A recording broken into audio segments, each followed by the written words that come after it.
తీర్పునిచ్చే అవకాశాన్ని మా యంత్రాంగము, ప్రభుత్వము, పార్టీ అన్ని రకాలుగా ప్రజాస్వామ్యబద్ధంగా ఈ ఎన్నికలు నిర్వహించినాం. మొట్టమొదటిసారి తెలంగాణ రాష్ట్రం వచ్చిన తర్వాత ప్రజలకు ఒక స్వేచ్ఛాయుతమైన వాతావరణంలో ప్రజాస్వామికబద్ధంగా ఎన్నికలను నిర్వహించడం జరిగింది. ఈ ఎన్నికల్లో అధికార దుర్వినియోగానికి పాల్పడడం కానీ, లేకపోతే మా హోదాలను అడ్డుపెట్టుకొని ప్రత్యక్షంగానో పరోక్షంగానో రిజర్వేషన్ల మీద ప్రభావం చూపించడమో, లేకపోతే ఎన్నికలను ప్రభావితం చేసే నిర్ణయాలను కానీ మేము చేయలేదు. అందుకే తెలంగాణ రాష్ట్రంలో మేము ఇచ్చిన 7వ గ్యారెంటీని కూడా ఈరోజు అమలు చేసి చూపించినాము. దాంతో స్వేచ్ఛతో కూడుకున్న ప్రజాస్వామికబద్ధమైన ఎన్నికల్ని నిర్వహించి ప్రజల చేత మన్ననలు పొంది ఒక మంచి పరిపాలన అందించడానికి మేము ముందుకు వెళ్తున్నాము. ఏ రోజు కూడా ఓడినప్పుడు కుంగిపోవడము, గెలిచినప్పుడు ఉప్పొంగిపోవడం, గెలిస్తే అహంకారంతో కళ్ళు నెత్తికెక్కడం లాంటి వ్యవహారాలలో మేమెప్పుడూ భాగస్వామ్యం కాలేదు. వీటన్నిటికీ దూరంగా ఉండి ప్రజలకు దగ్గరగా చేరువగా ఉండి సంక్షేమాన్ని, అభివృద్ధిని ముందుకు తీసుకువెళ్లాలనే ప్రయత్నం చేస్తూనే ఉన్నాం. ఈనాటి ఫలితాలు మా బాధ్యతను మరింతగా పెంచినాయి. ఈనాడు కేంద్ర ప్రభుత్వం ఆనాడు శ్రీమతి సోనియా గాంధీ, మన్మోహన్ సింగ్ గారు అందించిన మహాత్మా గాంధీ ఉపాధి హామీ పథకాన్ని నిర్వీర్యం చేసి నీరుగార్చి పేరు మార్చడమే కాకుండా విధానాలను మార్చడం ద్వారా పేదలకి పథకాన్ని అందకుండా చెయ్యాలన్న కక్ష, కుట్ర స్పష్టంగా కనిపిస్తుంది. కేంద్రంలో సోనియా గాంధీ గారి మీద, రాహుల్ గాంధీ గారి మీద కక్షతో కూడిన అక్రమ కేసులు పెట్టడం, కోర్టులు చీవాట్లు పెట్టినా కూడా మారకపోవడాన్ని మనం కళ్ళతో చూస్తున్నాం. వీటన్నిటిని దృష్టిలో పెట్టుకొని ప్రజలు ప్రజాస్వామికబద్ధమైన కాంగ్రెస్ పార్టీ ప్రజలకు రక్షణ. అందుకే ఈరోజు తెలంగాణ ప్రజలు కాంగ్రెస్ పక్షాన బలంగా నిలబడ్డారు. ఈ స్ఫూర్తి కొనసాగుతుంది.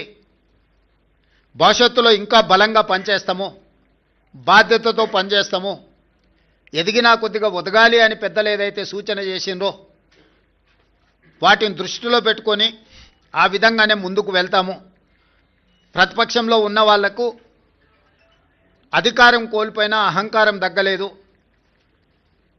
ఇంకొక ఆయన కడుపు నిండా విషం పెట్టుకొని, మూసీలో కాలుష్యం కంటే ఆయన కడుపులో విషం ఎక్కువగా కనిపిస్తుంది, ఆయన మాటల్లో, ఆయన చేతల్లో, ఆయన వ్యవహార శైలిలో. ఇప్పటికైనా ప్రజా తీర్పును గౌరవించి ప్రభుత్వం తీసుకుంటున్న నిర్ణయాలకు సహకరించి ముందుకు రావాలి. ఏదైనా మాట్లాడతాం, ఎట్లయినా మాట్లాడతాం. బరితెగించిన విధానాలతోని ప్రజల్ని ఇబ్బంది పెడతాము అనంటే ప్రజలు ఇచ్చే తీర్పు ఈరోజు వాళ్లకు కనువిప్పు కలగాలి అని నేను అనుకుంటున్నా. ఈ ఫలితాలను చూసే అద్భుతం అనుకుంటారు. సంతోషం. ఈ అద్భుతం 2029లో కూడా జరుగుతుంది మీరు కోరుకున్నట్టే. 2/3 మెజారిటీతోని 2029లో కాంగ్రెస్ తిరిగి అధికారంలోకి వస్తుంది. 1/3 మీరు ఉంటారు, 2/3 మేము ఉంటాము. ఈ తీర్పు 2029లో కూడా పునరావృతం కాబోతుంది. ఇప్పటికైనా అహంకారం తగ్గించుకోండి, అసూయను తగ్గించుకోండి. తెలంగాణలో అమలు జరుగుతున్న సంక్షేమ అభివృద్ధి కార్యక్రమాలకు సహకరించండి. బాధ్యతాయుతమైన ప్రతిపక్షంగా వ్యవహరించండి. అంతే తప్ప మీ అసూయలతో, మీ ద్వేషంతో తెలంగాణ రాష్ట్రానికి నష్టం జరిగే విధంగా మీరు మాట్లాడకండి. అంతర్జాతీయ విపణిలో తెలంగాణ రాష్ట్రానికి ఒక గొప్ప గుర్తింపు. పర్ క్యాపిటా దేశంలోనే నెంబర్ 1. 3,87,87,87,000 రూపాయలతో పర్ క్యాపిటా ఇన్కంలో కానీ, జిఎస్డిపిలో కానీ అన్ని రంగాలలో తెలంగాణ దేశంలోనే నెంబర్ 1 రాష్ట్రంగా ఈరోజు అభివృద్ధి పదం వైపు నడుస్తున్నది.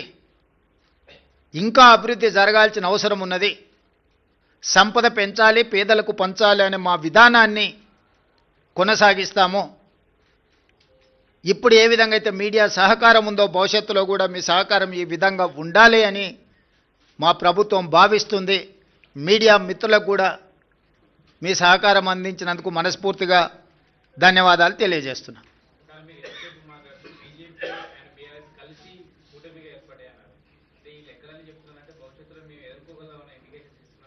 ఖచ్చితంగా దాంట్లో